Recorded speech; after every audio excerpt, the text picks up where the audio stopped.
जी order निघाली नियोजन विभागाकडून, मी परवा हा कार्यक्रम संपल्यानंतर अजितदादांकडे जाणार आहे. 73 कोटी हे 2021 सालापासून 23 सालापर्यंत उचलले गेले. जे नियोजन विभागाकडून ऑर्डर निघाली ते मागील 2 वर्षाची निघाली. मागील 2 वर्षाचे काढून उपयोग नाही, मागील 21 पासून काढावे लागेल आणि खरं तर 2019 पासून काढावं लागेल. कोरोनाच्या काळात यांनी काय काय लफडी केलेली आहे, लफडीच म्हणा, काय गोंधळ घातलेला आहे या जिल्ह्यामध्ये.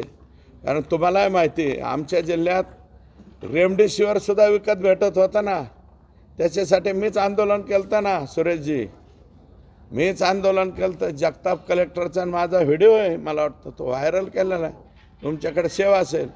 कशासाठी भांडायला गेलो तो मी. जिल्ह्यामध्ये रेमडेसिवीर 40-40 हजार, 30 हजार, 20 हजार हे कोणाच्या काळात, मविया सरकारच्या काळात होते. हे आम्ही तर विरोधी पक्षात होतो, आम्ही तर भांडतच होतो. आणि माझं मत आहे की कोरोनाला पैसे डायव्हर्ट केले, कोरोनाला पैसे डायव्हर्ट केले, याच्या नावाखाली सुद्धा प्रचंड अनागोंदीचा कारभार तत्कालीन पालकमंत्र्यांनी केलेला आहे. त्याचे कागदपत्र काढतोय मी. आणि सगळ्यात मोठा घोटाळा सापडणारे परळी नगरपालिकेमध्ये, नगर परिषदेमध्ये, तो अजून सगळे कागद नाही आले. 73 कोटी तर किरकोळ आहेत, अजून ह्याच्यापेक्षा लय मोठे आकडे येणार आहेत. अजून बरंच आहे, तेलबिया आहे, आमच्याकडे आलेत कागद तेलबिया वगैरे, पण आता सध्या सवडच नाही.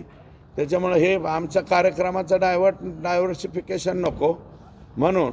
आणि मी बाकीच्या काही यांच्या जे काही माझ्याकडं प्राप्त झालेलं आहे ते मी काढत नाही आत्ता सध्या, कारण कार्यक्रम माझा आहे.